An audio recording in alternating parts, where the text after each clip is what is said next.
there is this fear, if I reprice my clients, that they're going to all leave. The alternative is that you're going to be stuck doing the same thing the whole time, because what we were able to do after doing this repricing is actually bring in more people. I think that's important, because I know you've said this before as well, although you're qualified as an accountant, it doesn't teach you, I was about to swear, anything about business, about actually how to run a business, what a business involves. You are no more clued up on that stuff than your clients in reality. Hi there. So in today's episode, I am interviewing an incredible accountant who's been achieving some fantastic successes over the last couple of years. He has transformed his practice, over tripled the growth, both in terms of turnover, number of employees, and profitability. He is none other than my star student called Gill of Nijjer Accountants, and hang around for the next 58 minutes or so, where we get to delve into his journey, where he was, where he started out, and the steps that he took to transform his practice from a traditional high street practice to a leading firm in a particular space. Introducing today, my guest is Gill of Nijjer Accountants. Hey Tej, how you doing? Hey Reza, how are you? Good, I'm very well, thank you. First of all, thanks for coming on and sharing this conversation with me today. We're working together for a couple of years now. Tej is actually my star student. He's been doing some incredible things over the last couple of years. So I thought it'd be a good idea to have a conversation with you, Tej, in terms of sharing your journey of running the practice over the last few years. Where you were, what you've done, and maybe what something that you share will be of use to our audience listening today, and help them to do similar, because at the end of the day, that's how we learn and grow. We learn from others to help shortcut our learnings and avoid making the same mistakes as others. So let's kick off with Tej. How did you get into the world of accounting, first of all? Yeah, that's actually a good question. But first of all, thank you for the star student. I think, I'm not sure if Mr. Rice, my old deputy head, will listen to this, but if he does, that's certainly not the kind of thing he ever thought I'd be called. So thank you for that. So how did I get into accounting? That's actually a good question, because it certainly wasn't by design. I think I was probably one of those teenagers growing up that just kind of coasted along, right? So there were things I was good at, things I wasn't so good at. And when it came to picking, some people, they've already mapped out their life and they know, right, I'm going to go and do accounting and finance at uni, and then I'm going to go and do my qualification, and then I'm going to, open my own practice, or they've decided they're going to pursue law, and they do that, or they're medicine, or whatever it is. I just kind of went with the flow, which perhaps looking back, it's not so bad, right? Because you ended up where you are today. But I was just quite good at maths, quite good at numbers. So when I went to uni, I just did maths. Nice and easy-ish. Got through that. And then, again, kind of when it came to applying for jobs, there were things that I thought sounded cool to do, like investment banking and all that stuff. I applied for them, got nowhere with them. And as soon as I got a job offer at one of the big four, which I also applied for because, putting a few safe bets as well, I just stopped looking at anything else. And so I went and joined KPMG. So that's where I first moved to for my proper, what you call grown-up job, having had other part-time jobs before that. So I went to KPMG and joined the tax team there. And so we had the pleasure of doing 2 qualifications at the same time. So we did the Chartered Accounting and the Chartered Tax Advisor qualification. And I guess from there, I kind of realised that accounting wasn't really what I enjoyed that much in the traditional sense of accounting anyway. So it was certainly not by design that I ended up being an accountant. It was kind of just a path of least resistance, let's say, which probably isn't what a lot of people want to hear, but you then make the most of the path you take, right? And so having done that and realised that, accounts in itself is not really the thing I wanted to do, I ended up moving into industry and joined an oil company, which was a lot more finance and business development based. So I didn't really do an honest day's accounting probably for the first 10, 12 years of my career. Okay. That makes 2 of us then. Honest admissions here. Okay, fantastic. So you started your career off, you did a bit of time at the Big Four. Yep. So probably got you off onto the straight and narrow. You've got the qualifications. There's always something to fall back onto. I know that was something at the back of my mind when I was making those choices. It's okay, fine. It's don't really know what I want to do, but this is a safe bet. You get your qualification, and you know that fine. Yeah, you've got something to fall back on if ever needed, and that will set you up for any number of roles that you could potentially want exactly. to go into. Yeah, exactly. So you did the industry, and so then how did you go about getting into the position you're in now in terms of running the practice? So I spent around 6 years in industry, and at the end of that, one of the last things we did actually was sell the company that I work for. So it was still owned by the founders, 30 odd percent of it was. And so there came a point where they wanted to exit as well. And that was the last thing we did. And then I took a year out. So at this point, we'd had children. So, sorry, I should say actually at KPMG, one of the biggest benefits of having gone to KPMG is it's where I met my wife. So I was, I moved to London, young and single, 2006, thinking, right, in the big city. And then I met the lady I would then marry on the very first day of work. So I was single in London for the space of about 8 days. But things work out for the best, right? So we then had our first child, and then we had a second child. And between the time of working to sell the business that I was working for in London, we got to a point where the oldest one was 4. She was going to start school the next year. So we thought, you know what, this is the last time that we're all going to be home together before she goes to school, and then 18 years of that. So I took a bit of time out. And in that time, I was still doing things. I think I very quickly became twitchy when I was sat around doing nothing. So then I started just doing bits with startups. So I would go to the Google campus in London, ended up presenting there a few times to people about cash flow and P&Ls and stuff like that. That's where I realised actually that what I really liked doing was working with smaller businesses at an earlier stage, or working with maybe bigger businesses a bit more mature, but where the founders are still involved, because there's a bit more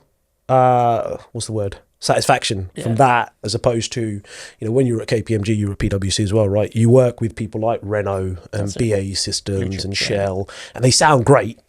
But I mean, in reality, the seniority level we were at, we were basically there photocopying or like carrying cups of tea.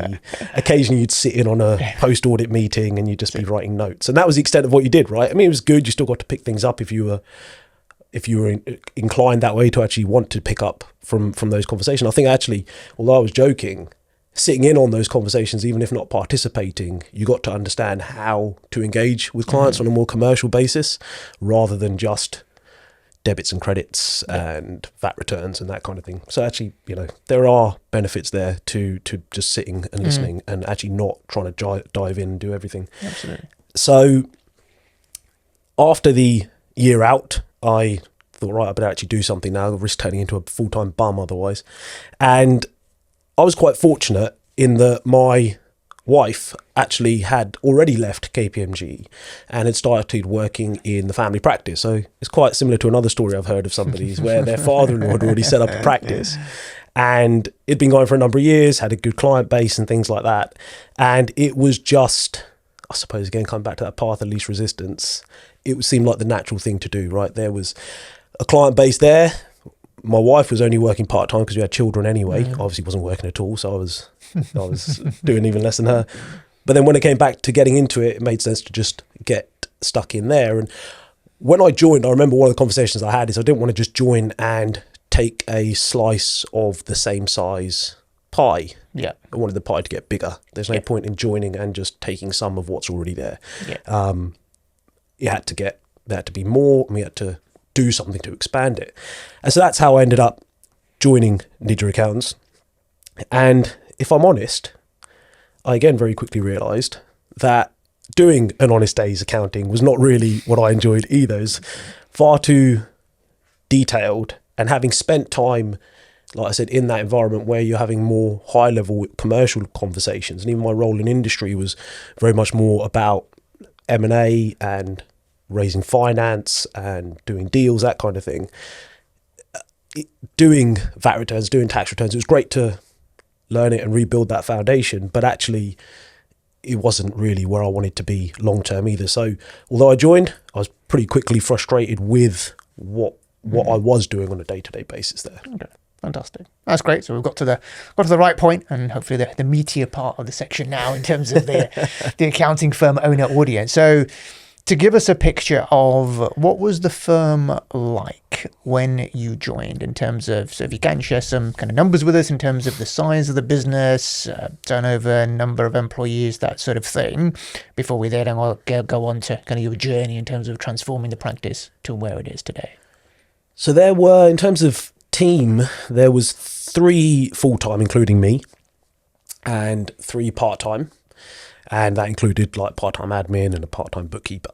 And it was still very much paper-based. So, you know, I actually remember one of the things I did do was like, so this 2017, and I was, you know, Xero and things like that had started becoming more and more mainstream. And one of the first things I suggested when we went in is we should move clients onto this new cool piece of software, right? And then I remember somebody bought in a bag of receipts, not even in, sorry, I say a bag, but bought in a bunch of receipts, not even in a carrier bag, wrapped in cling film. Wow. And he had a fish and chip shop, so they probably had spare cling film left over. So he came in with a bunch of receipts wrapped in cling film. And, you know, at the set, my head was in my hands, my heart sunk, and my wife was like, really? You want to put these people onto Xero? And I was like, fair point, I get what you mean. So that kind of drove home that there was probably more to be done than just saying everyone's moving to Xero. And yeah, so that was the sort of number of people. It was, turnover was around 450 at the time, I think. And it was very much just compliance. It was, you know, it was the once a year stuff. It was the VAT return stuff. It was the tax return stuff. And people, you know, they'd been around for a long time. They were happy with the service they were getting. There was no complaints. Everything was done, and everything was done on time, which actually I'm now finding out is quite an experience in itself. Most people don't even get to see that from their accountants. But that was what it was. It was kind of, it did the job of what an accountant was expected to do. And but the team was great. You know, the team that we had were, you know, they put in the effort, and they'd been around for a long time. Yeah. And so there was that base there of a core team that you could sort of build from, build around.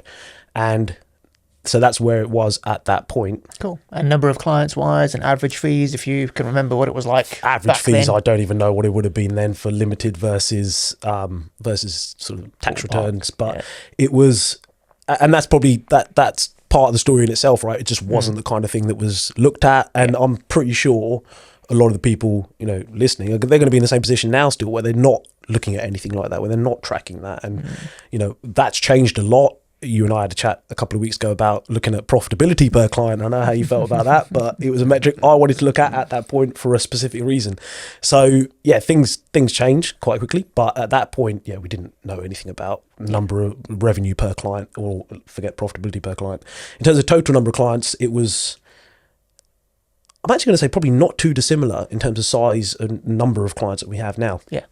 So we've got around 250, 300 limited companies. Yeah. And probably the same number of self-assessments. Okay, fantastic. All right, so I think if you can kind of give a snapshot then of what the practice looks like now, so we know where you are, where are you now, and then we can start talking about, right, okay, well, how did you get from the 3 employees plus a couple of part-times, 450-ish turnover to what you are now, and then start talking about the things you actually did to get there. Yeah, so now we've also moved office as well. So that was one of the catalysts that allowed it to actually happen. So same road, just down the other end, into a much bigger space. So we were in what was essentially a converted semi-detached house. And then we're now in a office that was actually built for the purpose of being an office. So that allowed us to actually be able to bring in more team members. In terms of people now, we've got 3 full-time in the Philippines that are our own resource. We've got 1 person in India as well. And in the UK, we have 9. So we're now at, 13 people. 13 people. Fantastic. Quick maths there, see? I am an accountant after all. This was that 4 times. Yeah. What you want. Carry the 7. Yeah, I'm sure the remainder there somewhere. Okay. And size-wise, so turnover-wise, ballpark, what is that looking like now compared to what it was? So about 450. Yeah, it's probably about 2.5 times that now. Yeah. So fantastic. Yeah, I guess the number of people are about 2.5 times where we were. Yeah. And turnover is about the same as well. Fantastic. Good. All right. So, and that's all been done pretty much in the space of the last, what would you say, 5 years or so? No, less than that. Less than that. So I started there late 17. And I think, so, okay, what I knew when I went in, like when I suggested zero, was something had to change, right? You can't carry on like that. I'd not been in the accounting industry, but even I knew that, the way that things were done needed to move with the times and things needed to be changed. And as I said, I only came in because I wanted to grow the size of the pie, not just take a slice of the same size pie. And so I knew something had to change. What I was probably overwhelmed by was, where the hell do you start with this? Because you needed to move from paper-based to cloud-based, or something else, at least anyway, some kind of electronic version of something. It was the people, there was the pricing, there was the offer of what services you were offering, right? Once a year versus actually there's got to be more you can do for people. We had some clients that had been with the firm since it started, and they were now 20 million turnover, 8 million turnover, 12 million turnover. They're not going to have the same requirements they had when they first started. So I knew something had to change. I just, for the first 3.5 years, probably walked around a bit of a daze thinking, I don't know where the hell to actually start with this. And I think that's important, because I know you've said this before as well. Although you're qualified as an accountant, it doesn't teach you, I was about to swear, anything about business. Yeah. About actually how to run a business, what a business involves. You are no more clued up on that stuff than your clients in reality. You just happen to know what the financial statements for a business look like and what they say. Apart from that, you're no more clued up than they are. Yeah. And I think that was probably the case in those 3 years. And the reason for that is, and this is my own fault because of the coasting along and just taking the path of least resistance, is I didn't actually take the time after I finished qualifying to actually bother. I thought I knew enough. Obviously I didn't know everything, right? I didn't know quantum mechanics. I still don't. But I thought I knew enough, which I clearly didn't. And that's why I was in that period of walking around knowing something needed to change, but not knowing what the hell needed to change or how or where to start. Yeah. Fantastic. So in terms of your question about over 5 years, no, it wasn't over 5 years. The first 3-4 years of it since 2017 was knowing something needed to change, not knowing what to do. Only probably really started from the end of 21. So about 2.5 years. All right. So what would you say was that epiphany moment for you? What was the transformation that led you to believe that actually, I don't know much about running an accountancy firm, and there's a lot more out there that I actually need to go away and learn about, or realize actually there is a better way of doing things to start that journey? Yeah, so I guess what actually happened was in COVID, right? So we had our third and final child just before lockdown. So 2 weeks before lockdown, we had the little boy was born, and we got locked down. He had a newborn baby and 2 kids that were now at primary school. So homeschooling to do, and obviously the accounting sector didn't slow down, and got busier with furlough and everything, didn't it? So you had this whole kind of storm going on, and actually because we had a newborn and he was awake at 4 a.m, I would take that shift. And I thought, what the hell am I going to do with this time? I don't have to, go anywhere or whatever. So I actually started watching YouTube, and not the accounting sector. I actually started learning about property and converting property and things like that. So you start realizing actually there's more out there that's quite easy to go and find out about. So in that summer of 2020 in COVID lockdown, I actually learned a hell of a lot about converting commercial property to residential property. And so similar to that, started looking for places to learn about, one, running businesses in general, but 2, obviously accounting practice specific, because that was what I had in front of me at that time that I knew needed to be addressed. So that was where it kind of started. And the problem was, though, that it was too busy doing stuff still. So once lockdown was lifted, excuse me, once lockdown was lifted and you got back into the office, you just got back into the same grind you were in before, right? And I think you were probably there early on as well, and most practice owners probably were there, or probably still are there, where they're just busy doing. And it was actually a conversation I had with one of our property clients, having started to learn more about that and becoming more interested in investing in it myself. And it was a great little quote that he's not a client anymore. He left because we raised his price. But and I still remember it now because it was just so simple. Is sometimes you're too busy working to make money.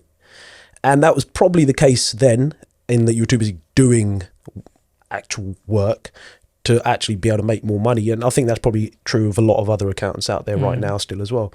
And that was the case then. And actually, what actually triggered the change was I was actually off sick in probably November 21, and my wife, not wanting to allow me to actually rest, sent me a webinar to join and watch, and I actually joined it. And it was one of those moments where I wasn't too busy working because I was sick to actually look at something else, and it was actually one of yours with accountancy manager about pricing. I think it was about pricing, and that was where I realised, okay, just like I'd found somebody on YouTube to listen to and watch and learn from about converting property into commercial property into residential property, there was now a face that I could listen to and take guidance from on how to change the practice around. So that was what it was. Yeah, it was like late 21. And I think I started working with you just after that. Yeah. That was the part where all that fog and haze about knowing something needed to change but not knowing where to start actually started getting a bit of a map to it. Absolutely. I can't believe it's been that long. 3 years. Wow. Yeah. I think that's when, I think it was 22 that it started, November 21. Okay, fantastic. Yeah, which sounds like a very similar story to mine. And I often say, because it's useful to let people know in terms of, because all they see is the now. Okay, we post about stuff that's going well now, but actually this is not overnight success. There is a process to it, and it's been a long journey, and there have been moments along the way where you have had those epiphany moments, those transformations. And similar to yourself, I had the same epiphany 10 years back when I didn't have a clue what I was doing, and I came across an invite to a webinar late one evening when things couldn't possibly get any worse. I thought I'd register and attend, and then the next thing you know, like your mind is blown. You think, wow, oh my god, it's not as difficult, so complicated as I thought it was going to be. Yeah, exactly. It's that state of unconscious incompetence, right? You don't know what you don't know. Yeah, and then suddenly your mind gets opened up, and then you go down this whole that kind of opens up a new way of doing things. So. Yeah, so and it's been an incredible journey seeing your growth in the last 3 years. So if we kind of get into the tangible methods that you actually executed and implemented to get the growth and success that you've had, what would you say is, starting off with, so you attend that webinar, you realize a new way of doing things, what were the first few things that you did that you thought that you got results with, and which then gave you more motivation and confidence to continue doing what you had started? Yeah, so I think at this point you hadn't done your book yet, had you? That hadn't come out. So I'd sort of watched your stuff, and you got your 4 Ps, right? Pricing, promotion, people processes. Yeah, right. So it's obviously so which one of those do you start with? And even though, and I should say that even though I started to become a bit more clear on what to do, it still wasn't actually probably until about 6 months later that I actually started doing something. So yeah, I guess when I measure my 2.5 years is probably from the point where I actually started taking some action. And where I started was, because they all make sense, right? But you can't really bring in people until you have stuff for them to do, and until you can pay them. And so there's no point, and you can get into doing processes, but if you haven't got people, it doesn't really matter about having processes. And the promotion side and targeting a specific sector didn't seem like a sensible place to start when there were other things that needed sorting first, because if you did start getting a flood of people from a particular sector, you haven't got the people or the processes to deal with it. So of those, I thought pricing made the most sense to start with. And I think I started with Go Proposal, then I moved to Ignition, and then I went back to Go Proposal. And that wasted some time in between there as well, and then working out kind of what I thought we should charge. So pricing is where I decided to start. And again, though, it's when you've got a few hundred, and I know there's a practice going to be way bigger than ours. Well, there definitely is. Deciding where to start was the next point. And I think you've talked about doing the gap analysis. I was too lazy to bother doing that. So I just thought, right, I'm going to pick some people to start with. And I actually went with who I thought would be the easiest clients, the easiest in terms of we probably do a little bit more for them, good relationship. They would probably accept the price increase without too much issue. So you just get that little bit of confidence building, right? And what I actually did at the same time was I read a book called The 4 Disciplines of Execution. So it's by the same bunch of people that did the 7 Habits of Highly Effective People. And I'd actually tried reading that book before, and it was a bit like a textbook. And so unless you actually were in the right time where you needed to read it, I think I stopped and started it a couple of times. Even the 7 Habits of Highly Effective People, I haven't even read that fully all the way through. I can't agree with it. But at this point, I'd just finished reading that, and it was the right time for it. And essentially, the 4 parts to it made sense of how to structure the approach to doing this pricing.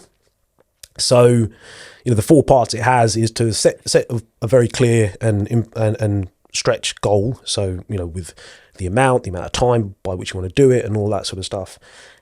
Track your lead measures, so the actions you need to take to make sure that you're going to be successful. So not have I hit 50,000 more turnover, but have I contacted 10 clients a week? Because then if I have, then I should eventually get to the 50,000. So track your lead measures. And then it was have a scorecard. So something that you can see visually quite easily how you're doing against it. And then to actually have some accountability. And so actually all those things kind of came together, because I think at the same time you had a pricing challenge going on. I just read the book. I wanted to start with pricing anyway. And so I just set myself a target of actually getting out at, I think it was 10 repricings a week and following them up with phone calls. So at this point I wasn't doing it live or anything like that. I was just getting it and sending it to people. And as I said, I thought I'd start with clients that I thought would be the easiest to do. It turns out they weren't all that easy. So even the clients that you think will be easy sometimes do push back. And that's not to put people off, it's just to be realistic. And I think only one of them left out of those lot. The other one had a hissy fit, but they still signed up anyway. And that was where it started. So yeah, it started with the pricing, and actually having some method to approach the pricing made it easier to actually make sure that you were doing what you needed to do to hit it, because otherwise it'd be quite easy to convince yourself getting one out a week, like, I'll get there eventually. In 4 years. Then so yeah, that was quite good. And in the end, I started that, I think it was about May 22, and I had my birthday's in September, so a week tomorrow actually at the time of recording this. I'll be 40. So that was the target, that was the deadline I'd set. I wanted to hit a certain turnover by that date, and so I had my scorecard of how much I had to get on a weekly basis to get to that target. Amazing. Fantastic. And you made it. I did actually, yeah. And I told my kids that I was doing this, and then I went to pick them up from school on the day, and and the oldest one, she did ask me as we were walking home, did you hit the target? And I did. I actually hit it that day because somebody signed up for an property incorporation that day, so that was my last one. Amazing. And that was it 6 figures? That one wasn't. Oh, what, the target? Yeah. Oh, the target was. Yeah. So within 6 months or something. Like May to September. 3.5 months. 3.5. Yeah. Amazing. Yeah, and it's a similar journey, and that's exactly what when I talk about pricing, pricing is the easiest place to start, because the feedback is so quick that any price increase flows straight through to the bottom line. Which then gives you that profit to invest in every other area of the practice. And most accountants are way underpricing and over-delivering. So you started in the right place, and I know you're part of that challenge, and every time we run a challenge, you've always been at the top of the leaderboard. So you're a mean machine when it comes to repricing. But just to go a little bit deeper into this, because this is an area where many accountants, and rightly so, there is this fear that if I reprice my clients, that they're going to all leave. Now, in reality, you and I know that doesn't happen because we've got the experience to support it. But to somebody that's watching this, and they have got a client base where they haven't repriced for a number of years, they know they're way underpricing, they're overworked, but they just can't stomach and get over that natural fear that we as human beings have, because we always fear the worst. We're highly risk averse, and our biological DNA just means that we get into that fight or flight syndrome every time we face having to do a repricing conversation. So what kind of emotions were you going through? Were you quite kind of cutthroat with it, that you didn't have those fears, or did you just trust the process and got some immediate quick wins which gave you the confidence to continue? Just to share a little bit of an insight with whoever's watching this. Yeah, I think when I started it, I was definitely going down the route of trying to get some quick wins and get that confidence boost and that momentum going, which is kind of why I said I picked what I thought would be the easier clients to reprice. And that probably did work to an extent, but I can understand that fear that people will leave. I think I'm a bit of an overly optimistic person by nature. So even if I never thought that many would leave. And if they did, there's always somebody else that can come in. But I get why people would be apprehensive. I think part of the apprehension is because also a lot of these clients have been around for a while, and I think there's that feeling of a relationship, and often that is what people will say. We've been with you for years, and or even some people will drop the friend word in there as well, which I suppose perhaps being a little bit more battle hardened now, maybe if someone says that, that's got to work both ways, right? If they've been around for a while and it's a relationship thing, and they've been getting too low a price for too long, and if it is a relationship and there is a friendship there, then if I get a service from a friend, I never ask for a discount, because I wouldn't want them to ask for a discount from me. And when somebody I know asked me to help them with their tax returns, I went to uni with this guy. He's years behind on his tax returns. And he asked for a discount. And I was like, that's great. When can I ever ask you for a discount back? You're a gynecologist. There's no way I'm ever going to get anything back from you. So this is only a one-sided transaction, right? So it makes no sense to ask that of a friend. And if that's what you're worried about, then I'm afraid you will be stuck, because that person's not going to voluntarily come along and say, give me a price increase. So you need to actually reach out and take it yourself, because is actually bring in more people, which means that I've gradually been able to do less and less now. Yeah. And since we've started this, I've actually not done anyone's tax return apart from my own, and that's it. And I haven't done a set of accounts probably since about late 22 as well. Yeah, fantastic. So doing it allows you to move further out, which allows you to do more to grow the business as well. So I suppose you got someone I know, when he has to approach a difficult conversation or a difficult decision, always goes down the route of, right, well, what's the worst case that could come from this, and what's the best case that can come from this? If it's the best case in the case of repricing is they pay you what you think you're worth, and you carry on delivering the service to them, and everything's great. The worst case is they have a hissy fit and they leave. You actually then establish what your real relationship is with this person, as opposed to this one you got in your head. And you can move forward. You learn from it and you find another client to fill that gap. Or you don't, and the other ones reprice up and you are getting the same money for less work. So either way, there's something that you can take from it. Absolutely. Yeah, you're right. Both decisions are hard. It's hard to potentially go to an existing client and reprice them, knowing that they haven't had a reprice in years.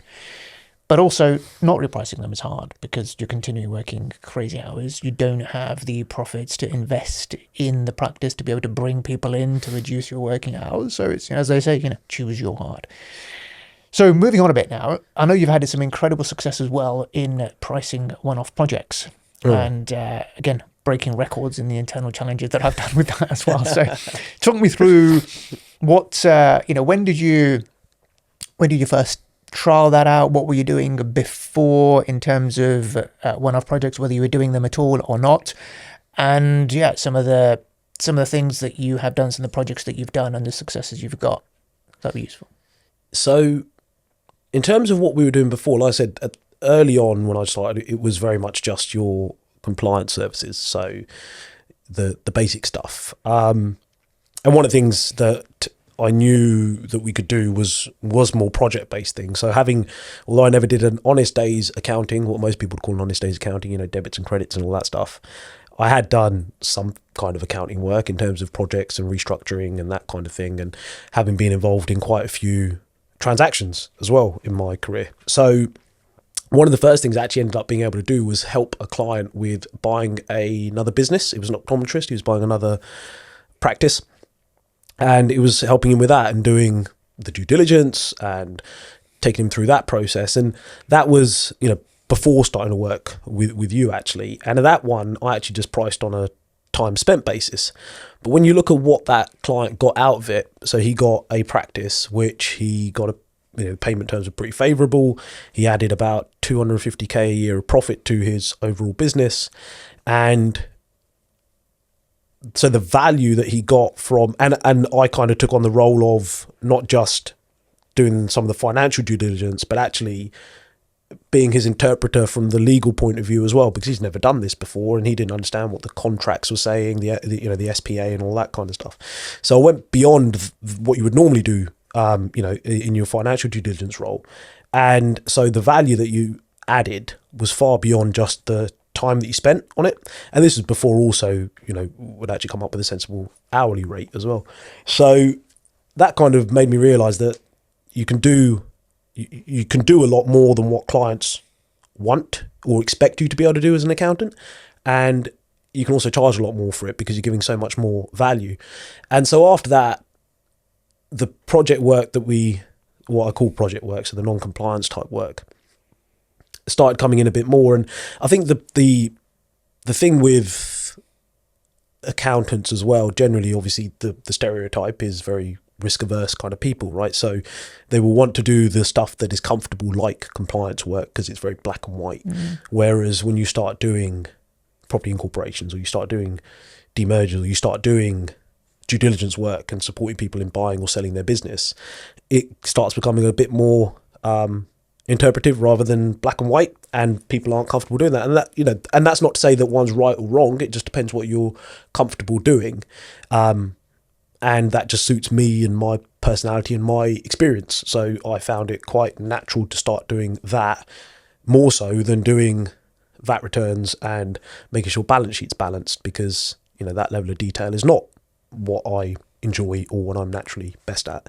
So part of being able to do that requires the confidence to do it, and the desire to do it as well. But yeah, after that, and we started working with, after starting to work with you as well, and looking at your 9-step framework for pricing one-off jobs, and you start looking at jobs differently, advisory work differently as well. You start looking at, what is this actually bringing to the client? So you can normally quantify that in terms of a tax saving, or you can quantify that in terms of how much it's adding to their bottom line if they're buying another building or another asset or another company.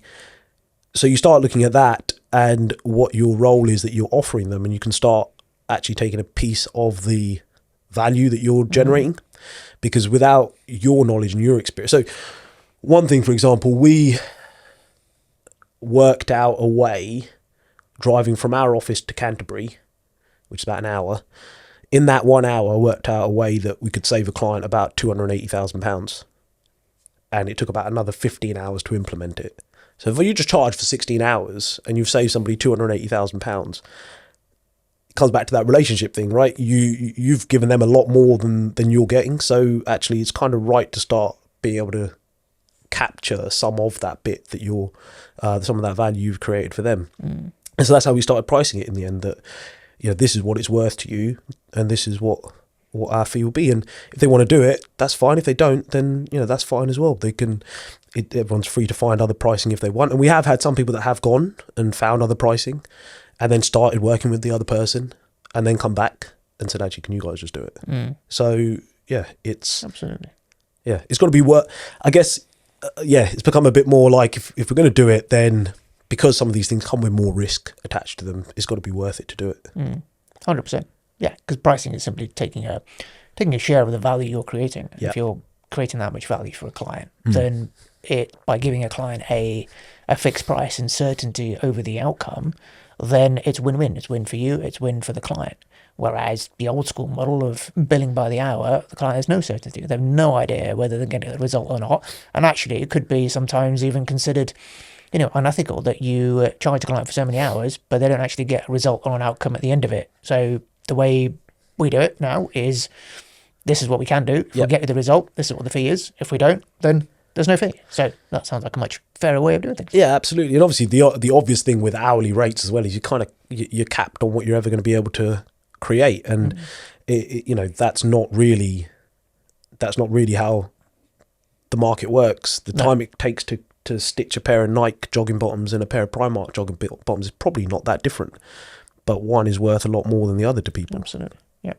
So in terms of numbers wise, because I know you've had some incredible successes with one-off projects, if you can share some of the numbers and what percentage of your revenue, because you weren't really doing much of that before, but now you're doing a hell of a lot more. So what percentage of your revenue now is taken up with one-off projects? And I know you've had some big successes. So if you can talk about some of those, maybe share some numbers. I know you were working on a 7-figure proposal as well. Did that ever come through? Or?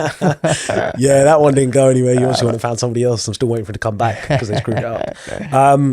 But having the confidence to do it, knowing that, okay, well, here's a framework and this is how, Yeah. because before, without having that set in your mind, you'd never have put No, exactly. a seven-figure proposal. That was quite an interesting one because I didn't even know the guy, right? So he was actually put in touch with me for a different reason, which was, what was it about? I think it was about EIS investment. And then we just talking and ended up being that within the family, there was this sort of 20 acres of land that was being sold off in parts. And I think the next phase was going to be about a £12 million sale or something like that. In total, it was about £35 million worth of land that they needed to sell. And it was land that they'd used for farming before, only until quite recently. And so, there was a potential there that you could do it in a way that, on 35 million, you're looking at a £7 million capital gains tax. I didn't know him. So, on Monday he woke up, I think it was Monday or Tuesday we spoke. He woke up that week expecting a £7 million bill. I thought, okay, well, maybe you could not have that. By Friday, he knew that there was an outline of a way that you couldn't do it. And I didn't know him before, I didn't know him after, I haven't spoken to him much since then. But yeah, if he wanted me to do it, this is what it was going to be, because I don't know you, and it would be, a slice of that £7 million saving. Absolutely. Yeah, so he obviously did find somebody that would do it cheaper, but you swing and you miss, right? Absolutely. Sorry, so in terms of, because you asked how many clients we've got, and I said it's probably not that different to what we actually had at the beginning. And the reason, therefore, the turnover's gone up for those accounts that were listening, they've probably cottoned on already, is obviously that means we're charging people more for what we were doing, and we're doing other stuff for them as well. And the other stuff is the advisory work. So now that is probably, for the last 3 years, has probably been around 25 to 30% of the total turnover has been from that kind of work. Nice. And that's been a mix of incorporations, sticking in holding companies for people. Family investment companies are more and more popular, aren't they? Demergers, where people have put their property that they're trading from in with the trading business. The craziest case I saw of that was somebody with an end-of-life care home business, and they got the actual building in the same business, in the same company with the business. I mean, if there was ever a business that was ripe for people claiming that you negligently did something that led to a loved one dying, that would be not a smart place to keep your business. So yeah, we helped them get that property. So not a smart place to put the property. So that helping get that property out through through a demerger. And the biggest ones have been actually employee ownership trust sales. So I suppose we won't geek out and talk about them in detail, but it's essentially selling the business to the staff, tax-free, and they've been the biggest ones actually. And for one client, had a couple of businesses, done two of them and demerged at the same time. I think it was more than double your record. Yeah, absolutely. So it was almost 3 times it, wasn't it? I think? Really, yeah. So I talk about, the nice that framework comes from when I priced up, used to do this stuff, and I think my record was 135k, but you've taken that to another level. Yeah. And over 300k, I think, wasn't it? 325 or something. So that's amazing. No, I love it when that happens, when it's using the framework. You can equally apply it to something for 10, 15 grand up to 7 figures. It's Yeah. it's the process and the framework, Exactly, essentially, yeah. and putting that into practice. So that's fantastic. So clearly a lot of work done on the pricing front. So if we were to move on now, because clearly you're getting success with pricing, the profits are coming in, you're now able to expand, you're able to come off the tools a little bit, work less in the business. Yeah. So what else did you do in the practice? So I guess your first motivator was, right, okay, well, I transform the practice, I do get the quick wins, the pricing is coming in, and now you're recruiting. What was your next target then? Was it, right, okay, I want to extract myself now from the practice, work less hours, be more that owner, and bring in a team of people? So talk us through some of your thought process and what you actually did to get the practice to kind of where it is now, where you are playing more of that entrepreneur role. Yeah, I think to be clear as well, it's not complete. I think it's something that you always step out of and then realize suddenly that you've subconsciously been pulled back in more again. It's like Al Pacino, isn't it, in Godfather Part 3? So then you have to get yourself back out again, then you realize 6 months later, crap, I'm back in again. So you do constantly have to keep changing it. And what I have started doing is every couple of months I go and restructure my diary, because as much as you put some structure to it, like calls only at this time and calls only at this time, and this is my focus work and all that stuff, you end up kind of forgetting about it after a little while, and you end up letting calls leak in on a Monday morning and stuff. So then you go back again after, he's like, no, I'm going to go back and I'm going to change this. And that's kind of helped with making sure that you do consistently stay out of it. And I still get involved in some things that I've just not figured out how to hand over fully yet. And funnily enough, actually, some of it's more admin related than actual compliance related. I'll still do the advisory stuff, but a much more lighter touch than I did before. But actually, as admin, some of the admin stuff's been trickier to get out of than I thought it would have been or should have been. Yeah. But yeah, so we put the pricing up, and then you put the... Also, interesting on the pricing as well, though, is we've talked about the confidence and the momentum of actually doing it. And then what it actually allows you to do is take that forward. So I've got a friend who runs a completely different type of business, property sourcing, and he charges for finding properties for other people. And he's jumped up through pricing bands over the years as well. And he said something that was very interesting, was that he didn't jump to a £12,000 a property level because he didn't think he was a £12,000 a property person yet. But once he hit that, he's like, right, now I need to become a £13,000, then a 12,000, a 14, then 15. And so actually it's not only the confidence immediately of the repricing that you get from the pricing, is actually you carry that forward and start thinking, well, actually, you know what, I can charge an extra £50 a month. I should charge an extra £25 a month or whatever. And then it kind of, just keeps on compounding up from there. Sorry, so the pricing, and then we hired in people that would be able to do the work. So we are quite top heavy in terms of number of the makeup of the team that we have. So we've got 5 qualified and 2 part qualified accountants in the team, which is quite a lot.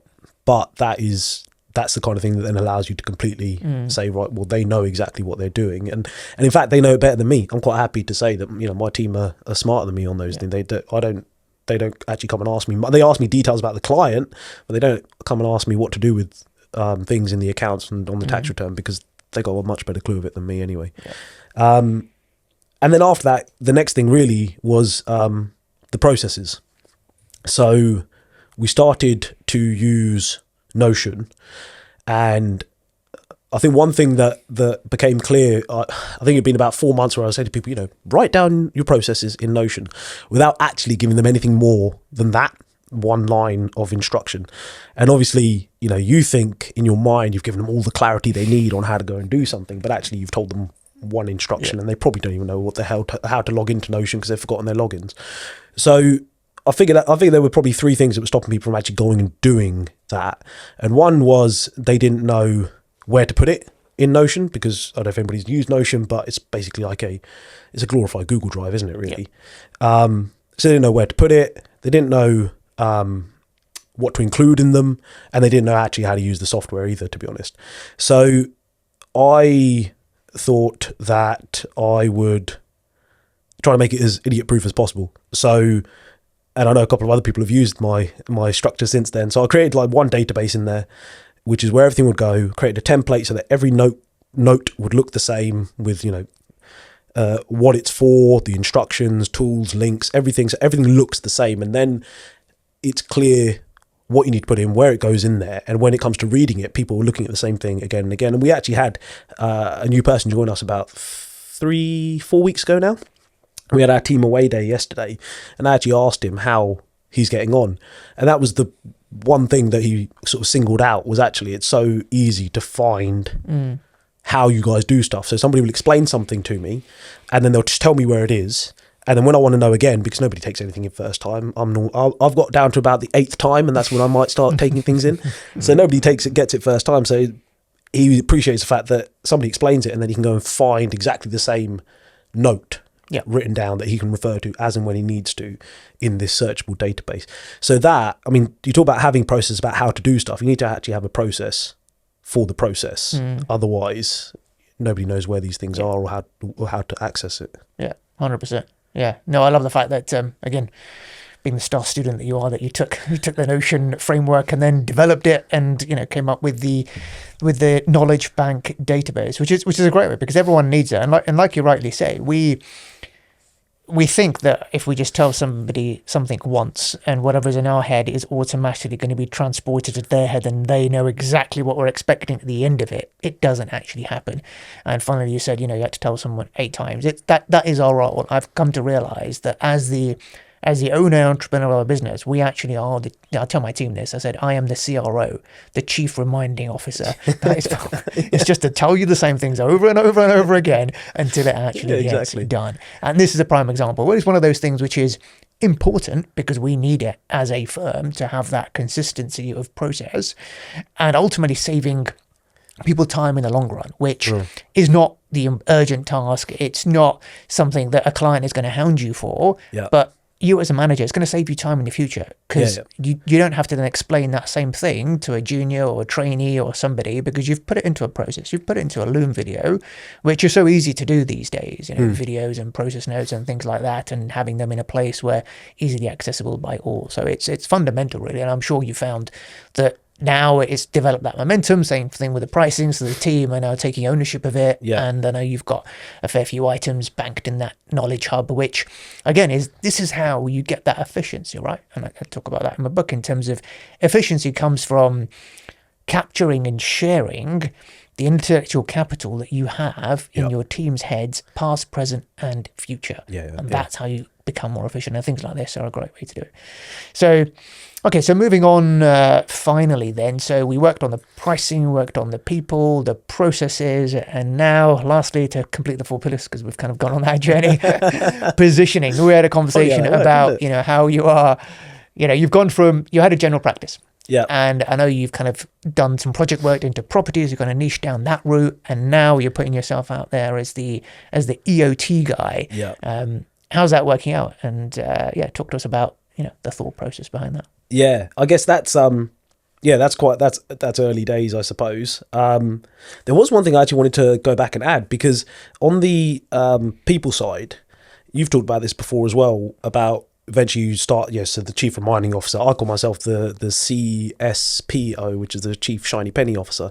But as well as like coach, going back and reminding people, also the coaching side is quite important as well, isn't it? Because as people start delegating more, just like, we didn't know as business owners, or we didn't know as accountants what it took to run a business.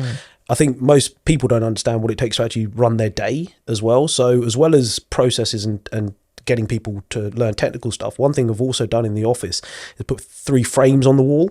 The 𝐬𝐴𝐺𝐻𝐭 matrix. So I think most people probably know what that is. If you don't, it's 4 quadrants, important, are not urgent, and all that stuff. So that, something called the task triangle, which is essentially saying that every task, if you imagine a triangle and it's split into 3 sections, that you should only be doing the top most important pointy bit of the triangle, and find other people to do the other bits. And then there's your ladder of responsibility. And the reason I got those 3 up is that if people do them in that order, right, you take the 𝐬𝐴𝐺𝐻𝐭 matrix and pick what's important that needs doing, and from that you pick only the top part of the triangle that only you can do, and then you take that ladder and you try and get as high up that ladder as you possibly can. Everyone is now working on the thing they need to work on at the right time. They need to work on it, and to the best of the ability that they can actually manage. And that's as part of the chief reminding officer, something I bring up every time we sit down. So every 3 months we have a little get together and sit down. I bring that up every time. And some of the team, like Julie, for example, she absolutely loves the task triangle. She just passes everything on to everyone else. So she's just overseeing it, talking to clients all the time now. It's great. So yeah, that's actually something else that's, I think, started to make people change how they're working as well. But the question on the EOT, so yeah, the new thing, the final one of the P's. Having done a couple of EOTs for clients, kind of grew the team now as well on that side and the expertise. So between us now, we've managed over 30 of them. And it's just such a valuable method of exiting your business such few people know about. And so it just made sense to actually, get out there and promote it. And going back to the point about continually learning, I actually hired someone to teach me how to coach it, because just like not knowing how to run a business, nobody's ever taught you how to market a business either. So one thing that is useful is make sure you go and get those expertise in, rather than spending 6, 8, 9 months trying to figure it out yourself and still only getting it half right. So yeah, that's mostly kind of going down the route of LinkedIn to post about it and make business owners aware of it. And definitely a lot of interesting people out there, a lot more people that are looking to sell their business than you realize. And it's funny that you don't see this until you actually get into that area and start looking at it. There's plenty of people out there. So when you talk about niching and people say, oh, well, I don't want to just focus on one area. It's amazing once you focus on one area, how many people there are in that area, right? It's like, I don't remember what they call it now, but it's when you start thinking about red cars, it's amazing how many red cars you see, isn't it? Yeah. I'm sure there's a word for that, isn't there? But yeah, it's the same thing. Once you start actually looking in detail at one place, it's amazing how many people you find that need that kind of assistance or that service or in that niche or whatever it is. Absolutely. Yeah, because niching is not just by industry. Niching can be by service, which this is one of those ways of doing it, that you are essentially, it's you still run a practice, a general practice. You can take on any client in any industry, but if you say that my audience is every SME, you're trying to appeal to everyone. You'll actually appeal to no one. Yeah. So by doing this, you are standing out in that crowd, out of that sea of sameness with everybody else. And even though that you position yourself as someone who is an expert and authority in one particular area, and what that will does, it increases the perceived value of working with you. Yeah. And that has, I'm sure, turned into even people who are not yet interested in EOT yet. They've kind of seen you as someone who is more than just an accountant. You're talking more big picture, and therefore they still want to work with you, even though they're not ready to do an EOT yet. Yeah, I mean, I've had people get in touch that run courses and masterminds teaching people how to buy businesses, ask me to come and speak to their group, which you've attracted one person who runs this, who then has 100 people in his mastermind who are buying businesses for one purpose, to sell them at some point. So you're not going to just get that one person who's ready to exit their business. You're talking to people that are either running, like I said, masterminds, other accountants that need help with it. There'll be lawyers that need an accountant to do certain parts of it. You find so many different nooks and crannies outside of the thing you thought you were, where you thought you were going to attract someone. There's so many other things that come in, and people, I've started to actually get in touch with people directly. There's people coming the other way and actually get in touch with me now as well. Just yesterday I had a message from somebody saying that he buys and sells businesses, and he's got quite a few in his pipeline that would probably be suitable for this. Let's have a call, and it's booked in for Tuesday. Yeah, I know. It's amazing what happens when you actually put yourself out there, and focus is really on being different, because that's what gets you to stand out and people to reach out to you. Otherwise, you just fall into that sameness with every other accountant. Yeah, exactly that. It's what makes you... And also, people that do that end up putting some of their own personality in it. Yeah. When you just do what everyone else does, you end up having very generic sounding messages, very generic sounding posts, use words that people would never really use in a conversation. Whereas when you actually start talking about the thing that you are good at, that you like, and that you can offer that nobody else can, your personality comes out in that as well. And if ultimately they're buying, it's a person selling a business, they're going to want to engage with another person. Yeah, that's not to say there'll be companies out there that are way too big that what we want to deal with. That's not the kind that I'm targeting, right? They will go to those long established, grey-haired, suit-wearing accountants to help them sell their business, and that's fine, because you can't be everything to everyone. Absolutely. Fantastic. Amazing.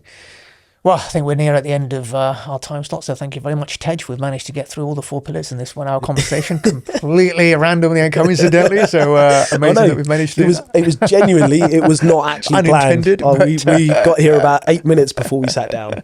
Absolutely. No, that's been fantastic. Thank you so much, Tej, for sharing your story. I'm sure whoever's listening to this, we've got some nuggets and valuable pieces of wisdom from it, and hopefully some motivation as to what is possible when you apply yourself and you start down this path of investing in yourself to become a better business owner, because that's ultimately what it's all about, to build a successful business, be it an accounting business or any other. So thank you very much, Tej. Hope you've had value from today's episode, and I look forward to seeing you on the next one. Take care. Bye for now.